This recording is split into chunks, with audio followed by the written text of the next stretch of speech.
Hey guys, it's Diana. Welcome back to my channel, and today I want to talk about episode 9 of In the Dark.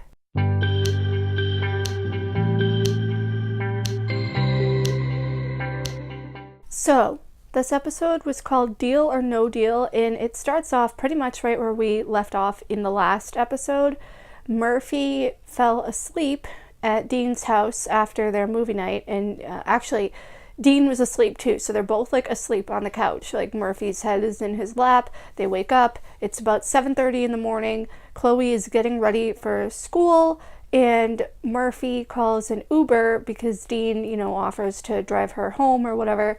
And her Uber apparently isn't going to be there for a half hour. They cut to Dean's kitchen. They are having breakfast. Chloe walks in. She asks when Murphy went home. And it's then that Murphy says that she never left. And Chloe, she ends up, I'll just let this play for itself. Hey, Pumpkin. Hey, when did Murphy leave? I'm still here, kid. Oh. Ah. Nice. Stop. No. Later on in that episode, Dean actually does confront Murphy about it, and he tells her that it was a nice experience. Hi. Hey. Just really glad you texted. I've been wanting to talk to you all day. Yeah? Yeah. About last night, it was nice, right? And that is not why you are here. No. I am an idiot. I'm with Max and we're friends, Yep. Can we just move past that, pretend that didn't happen? Yeah, I would love that. But one of the main focuses here is Jess and Vanessa. It is Jess and Vanessa's 7-month anniversary, apparently, of when they first started dating. And Jess is going all out. She made Vanessa breakfast to help her study, and she wants to throw like a little soiree at the bar that they all go to. And that's Jess for the entire episode, is just focusing on Vanessa because she feels incredibly guilty about having cheated on her last week. Murphy and Max, they got some information from Darnell about a Chinese restaurant or something. I can't remember if it was the last episode or the episode before, but they found something somewhere in a text or whatever. And so they go to this Chinese restaurant and they just ask the host or the manager or whatever, some guy, to see the security footage. And he lets them because Max bribes him with what does he do? Max bribes them with drugs and gummies. And the guy's like, yeah, okay, sure. So he lets them into the back room, puts up the security feed or whatever from the date that they're looking at to try and find Tyson. And they look around that time period that he was said to have been there. And they not only see Tyson and Wesley, but also Darnell. And it looks as if there's some sort of threatening violence going on, where Darnell is clearly like in Tyson's face and threatening him. And it obviously doesn't look good on Darnell's part. So Murphy becomes very upset and thinks that it was Darnell the whole time who killed Tyson and that he worked in conjunction with Wesley. And she just starts to question everything that she knows. Max is definitely more in denial because he's, really good friends with Darnell. He works for him and he would never hurt Tyson. But that footage that they have is clearly very incriminating. They end up finding some friend of Tyson's. I don't know who the guy is. I don't think we learn his name. But he tells them about Nia's arrest. Nia being the woman that Darnell keeps visiting in prison. She's like their boss, I guess. And he tells them about Nia's arrest, and Murphy thinks that Tyson might have had something to do with that because she was arrested 2 days prior to Tyson being killed or something, I think. And so basically Murphy is spending part of this episode having an existential crisis while Jess and Vanessa deal with each other, and Murphy is feeling very neglected because Jess keeps abandoning her for Vanessa. There's a scene where Murphy is in like the drugstore that she goes to, and she literally texts Jess or calls her. Well, she calls her and she doesn't answer. Then she texts her and asks her to get back to her because she needs to know if she has the right deodorant in her hand, which is so stupid because, like, hello, she could just tell Pretzel to like find like the register or something, and there would most likely be an employee there, probably that lady Maria who knows Murphy, and she could just ask them, hey, can you help me find this thing? Or like there are apps now like, you know, Be My Eyes and Ira, where you can literally call a sighted person in your pocket and be like, hey, what is this thing that I'm looking at? And that's like, that's not a like really good way to go about doing things. So Murphy tells Dean what they learned at the restaurant, and he gets a copy of the security footage and shows it to Jules, who immediately agrees to bring Darnell in for questioning. He comes in and he lies to them about what he was doing the night of Tyson's murder. He sort of kind of said that he had some alibi. He was watching a game with one of his friends or something, and Dean looks into it further, questions the friend, and finds out that the friend was out doing a run that night. So obviously they weren't watching the game together. And Jules is very upset because she knows that Darnell didn't kill Tyson, but he's just making everything very difficult for them.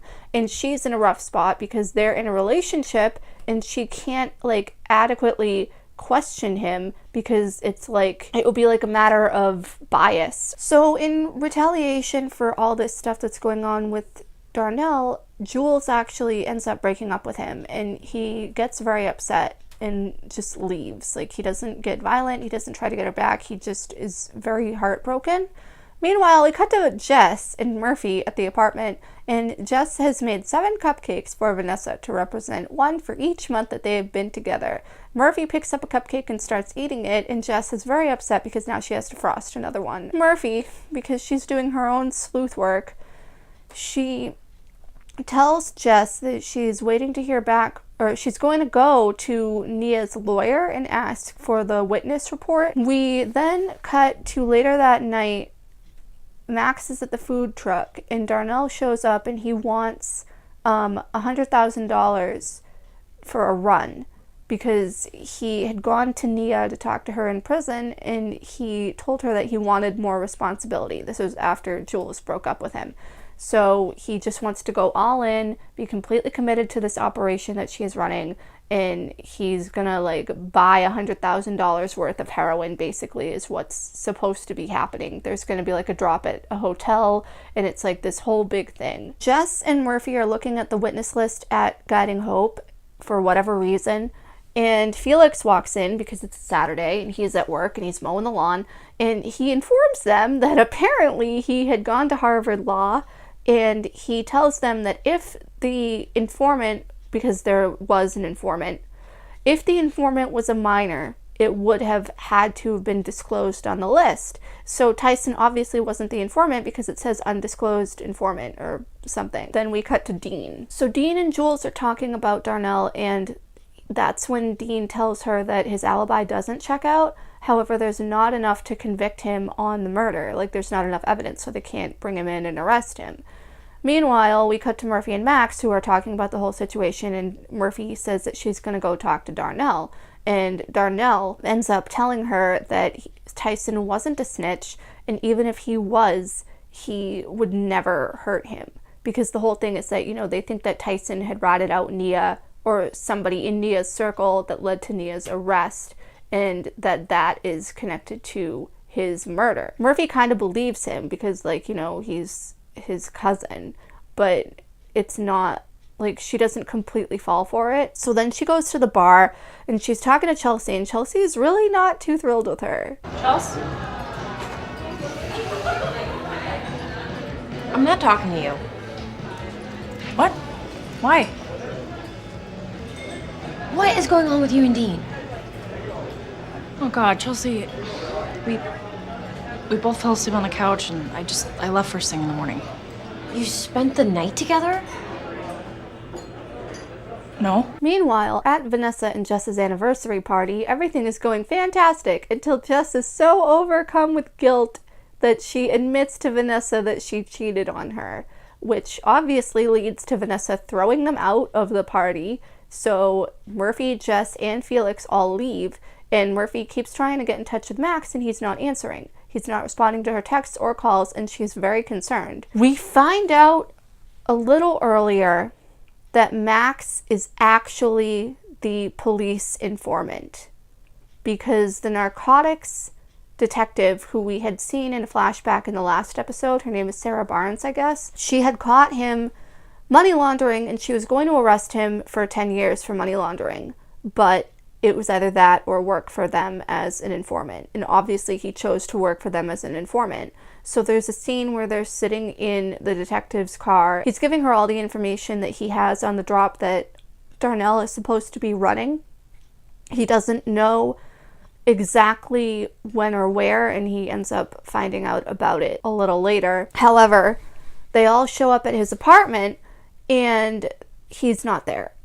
And so they go through his texts because all of the messages are going through to his computer, and they just see the unknown number from the detective that he doesn't have saved, and it's giving them the address to the hotel and the room number. Felix actually immediately is like, oh, tough break, Murphy, assuming that Max is cheating on her. And Jess is like, no, he would never cheat on you. He's like head over heels in love with you. He's obsessed with you. And Murphy doesn't really know what to do or say, so they end up going to the hotel. Felix is the driver in all this because Murphy obviously can't drive because she's blind and Jess drank too much. And they want to go with Murphy to this room number, but she tells them no, she has to do it alone. She doesn't know what she's going to do, but she doesn't need them to come with her. So Jess and Felix have this heart-to-heart moment in the hotel pool. Felix is like sipping a Mai Tai. It's like they're like sitting in the indoor pool. I think it's just them, and they're singing along to the music that's coming on overhead. Meanwhile, Murphy is going through the halls in the hotel trying to find this room number, and we find out that the police are already there in like the next room, and they have eyes on the hotel room because, you know, they planted security cameras in there or whatever, and they're gonna do the bust. So Max obviously has to go because he has to give the money to the guy who's currently in the hotel room with the drugs. And Darnell is there because Max has to give the money to Darnell, and I don't know what's happening, but basically they're all there. Darnell is on his way. He's like sitting in the lobby until there's a certain time that passes, and then he goes up to the room, Darnell. So meanwhile, Murphy is literally just about to knock on the door to the room that the drug guy is in, and Max sees her, and he pulls her aside into like an alcove corridor thing where like the ice machine is and the stairwell and everything. He's telling her everything that happened, and she's obviously very upset. Also, when Max shows up, Pretzel starts barking, which like is not a good thing because it obviously alerts the guy in the room that like there's a person out there with a dog, so he grabs his gun and gets really tense and paranoid. But Pretzel's working, and he shouldn't be barking if he's working, like at all. So I don't know. But Max tells Murphy everything that happened, that he's the informant. She gets really upset and she just leaves, and she's like, she's done with him. She tells him to leave her alone. And Max just skips out on the hotel, like he leaves. He doesn't want any part in this at all. Meanwhile, Jules, because Dean had told her about this thing that was happening, she keeps trying to call Darnell to warn him because she still cares about him even though she broke up with him. She ends up driving to the hotel, and she walks into the lobby, and the detectives obviously see her on the security footage, so Sarah, the narcotics person, she's like, what the hell is she doing here? And they're in the elevator, Jules and Darnell, and Jules kind of like eyes the security camera, and Darnell is asking her what like needs to be done to get out of all this. And she just arrests him right then and there for Tyson's murder. And then we cut to a quick shot of Murphy like in deep thought, and that's it. So this week's episode I thought was pretty good. Parts of it were a little slow. There was just a lot of build up to the end. It definitely wasn't as fast paced as the one that got away. I still think that's like the top so far for me of this season, but it was good. There was a lot of tension and development between Murphy and Max. Murphy ends up telling him actually that he's the one responsible for Tyson's murder, not Darnell, not anybody else, which is really unfortunate because, you know, I think that Murphy did really love him. I mean, obviously she said that she loved him in the last episode and he loves her too, but I don't know where we're going to go from here. It's just kind of sad. But I really don't think that Darnell was the one who killed Tyson. I think that it had to have been somebody in Nia's group. I knew that Max was involved from the start, when we first met him in episode 2. Just something about him seemed a little off. But I had no idea that he would have been involved to this extent. I thought that he was just the money launderer. I never would have assumed that he was the police informant. However, I guess it makes a little bit of sense. Who else in this group of people would be an informant for the police? So next week's episode is called Bait and Switch, and Murphy ends up, the promo shows Murphy going to the food truck. She drops off Max's stuff, and then he just starts driving because one of Nia's guys shows up to kill him, apparently. And they end up somewhere in the woods or something. I don't know what the heck is supposed to be happening, but he wants to run away with her and she's being very sarcastic and she's like, oh, with your stolen drug money. Oh yeah, I love you so much. That's perfect. I miss you. And I know fawn life is really difficult, isn't it? Yeah, I know, pup. So I don't know, we'll see what happens there. Looks like it might be a little suspenseful, which is good because I feel like a lot of these episodes have been kind of slow with the build up.